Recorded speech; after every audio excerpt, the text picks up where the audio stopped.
Hello ladies and gentlemen, my name's Ben Robbins from the Lost World of Move Props, and I'm here today with Liam Ball. How are you doing, sir? Very well, thank you. Nice to meet you. It's nice to see you again, man. I haven't seen you for a while now. It's been a while, yeah. I think our paths crossed maybe last year at this event. Yeah, I think it was last year, wasn't it? Yeah. Awesome. So how you been keeping? What have you been up to? Where have you been? That's a good question. Where have I been? Not too many places, unfortunately. Most of it has been digital, flying around. Yep. I've been online looking at locations for Star Wars Places. Awesome, wonderful. So tell us all about Star Wars Places and what it is you do for Star Wars Places. Okay, for any of the fans out there who are interested in going to the location, so they can buy the toys, they may have seen the film, but if they're anything like me, they like to look at the behind the scenes stuff of the films. They like to know maybe what the special effects were like, where it was filmed if they can. And so I'd like to combine a holiday with actually going to a Star Wars locations. I don't tell the wife too often. Yeah, of course. I say we're going to Spain, or we'll go to Italy or Scotland. And she'll go, okay, where are we going really? And I say, well, it is a bit for Star Wars Places. We're combining the two. But it just so happens that the production pick wonderful locations around the world. And so the site that I've put together really is for fans who've maybe got a passport, not too much money, it's not too expensive, who can travel and go to Star Wars Places. So www.starwarsplaces.com or Facebook Star Wars Places is really about the locations you can go to on this planet. Wonderful. So tell us about one of the first locations you went to, how you did your research and you found the location and what it was like to finally discover it and see it in person.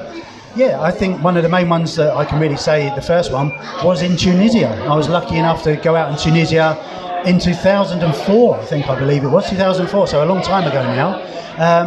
There is a magazine out there for Star Wars fans that's been going for years and years called Star Wars Insider.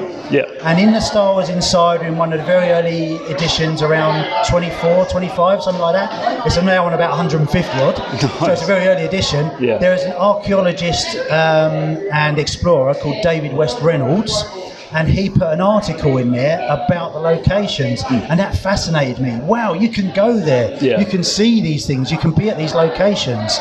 And I've kept that insider forever, kept looking at it. And then with the rise of the internet and those sort of things, there was a group of guys who went out to Tunisia, to the Lars homestead, the Igloo, and they'd done some restoration on it. And basically that sparked me, I can go there, I want to go there. So I said to the wife, let's go to Tunisia. Let's go and have a look at these locations. So we booked an organised trip, flying on a normal airline, landed on the island of Jerba, which is just off of the Tunisia mainland. And from my research, I found out that there were 3 locations for Star Wars for A New Hope on the actual island itself. So we got to the hotel, we had our orientation, and then we found out that there were organised tours across Tunisia that just so happened to go close to the locations. And I was like to the wife, we're booking these, we're getting onto it. And so, we did. The first instance, though, however, which is really bizarre, there were no roads back then really on the island to go to. They were just mud tracks. Nice, yeah. And weeks before, there'd been a massive downpour. Well, I went out to the reception, spoke in my very worst broken French. We'd like to book a taxi. Can we book a taxi, please? So there was a taxi driver pulled up, and we said, we'd like to go to this location, this location, this location. And the taxi driver pulled up in probably what would now be a Fiat 105 or something like that. No suspension, only a 3-door. And I knew that we were going off-roading, and it wasn't the best experience. We were bouncing around like nobody's business. But we managed to find, we didn't find the cantina, sadly. We just couldn't find a location at the time. The English and the translation wasn't working. Managed to find the original Ben's Hermitage, as it's called, along the coast, and then the location that they used for the Tosche station, where Luke goes into at the end of it, and that was a magical location. So. Wonderful. So what was it like, your thoughts and feelings when you first turned up and you saw what you've been watching on these films for so long? Like, what comes over you when you finally nail the pinpoint and you're there? Really full of emotion when you see these things. going out to the homestead, across the desert, sun setting, no one around, and then the driver points out, look, in the distance, there's Luke's home, there's the homestead. Nice. And you just get tingles down Yeah. your body. The knees start shaking, sweating. We pull up with a nice distance away, and the driver just goes, there you go, get out.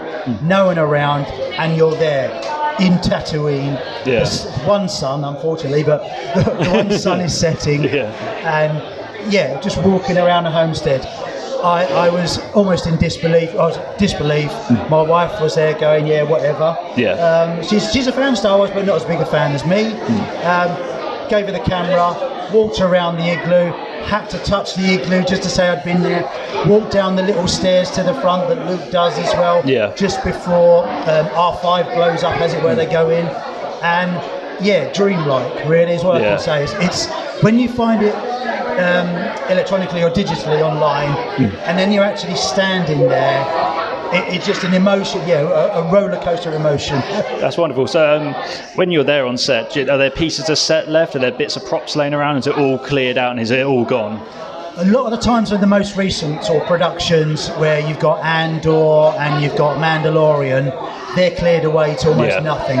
There's nothing left. But in Tunisia, in the Hotel Sidi Idris, which is a hotel, you can go and stay there of an evening or a week and have a meal there Yeah. in the canteen and have your blue milk if you want.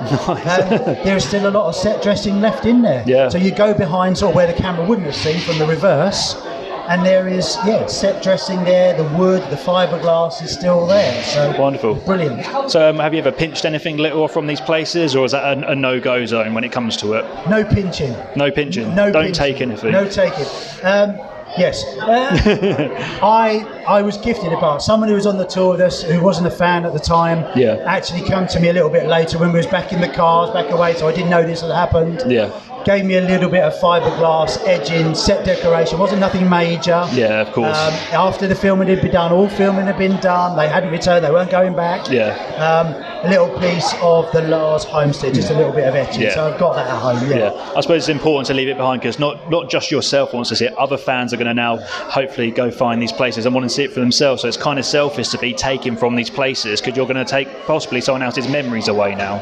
Absolutely, that's the thing I say. Take loads of photographs, enjoy your time there, take videos, but don't take any of the stuff there No. because the next day there'll be someone else going there and someone else going there, and you don't want it to be ruined. Yeah, You want it of course. to be a good memory for the next person. So that's what you want, really. That's what you want. Wonderful. And so people can follow you on Instagram and Facebook and that. It's all at Star Wars Places, right? That's correct, yeah. So the main website, www.starwarsplaces.com.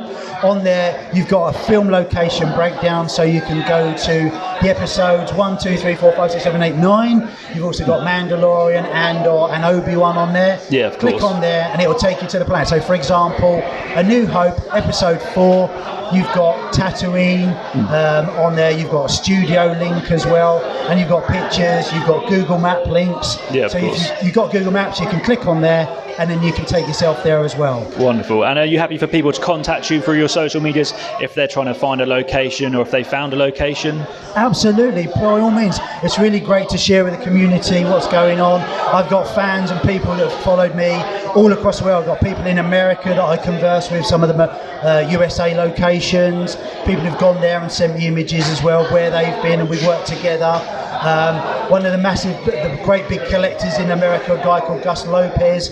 He was over here last year with a team from Fantha Tracks, and while they were out looking at locations, I got a message, is this here or there? And I was conversing with them at the time. Wonderful. Saying, you've got to go left a bit, right a bit, goes here a bit. And then some guys as well over from like Europe, Germany, recently been all the way through the country from Scotland, where Andor was filmed, a lot of Andor, Mandalorian, down through into Blackpool, Cleveland, Yeah. where there was a load of locations there, through to a lot of the pits and the quarries that were used for the one-way out scene as well in Andor. That was Andor. All the way through to down south where we've got locally to where we are in Ken. Yep. We've got Hever Castle, which was used in the deleted scenes for The Phantom Menace. Wonderful. And I believe from what I've heard, Andor's gone back to Hever Castle as well. So No you might way. see that coming up on Andor. Awesome. Well, thank you so much for talking to us. It was just a quick little talk today, and it's been fantastic seeing you again. And hopefully we get some more people following Star Wars Places. Check them out. Thanks very much, everyone. Thank you. Nice to meet you. Bye now. Bye. Hopefully.